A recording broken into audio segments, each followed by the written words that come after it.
তো সেদিন তো আমরা চলে গেছিলাম হচ্ছে একটা বিয়ে বাড়িতে, কিন্তু বিয়ে বাড়িতে যেতে যেতে বেশ কিছুটা লেট হয়ে যায়।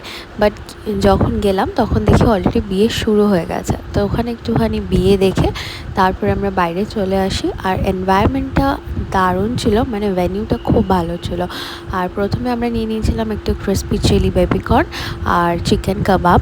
ফুচকাও ছিল, বাট যেহেতু আমরা অনেক লেট গেছিলাম তো ফুচকা স্টলটা বন্ধ হয়ে গেছিলো। আর এখানে আমার মা একটু কফি খাচ্ছিল।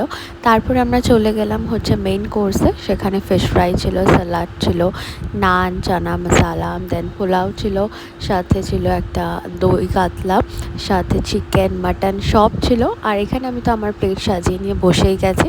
আর সব কটা আইটেম দারুণ খেতে ছিল। তো এখানে সব কিছু অল্প অল্প করে টেস্ট করে শেষে চাটনি, পাঁপড়, মিষ্টি এইগুলো খেলাম। আর তারপরে লাস্টে ছিল আইসক্রিম আর তার উপরে চকলেট সস। বাস এই ছিল আমার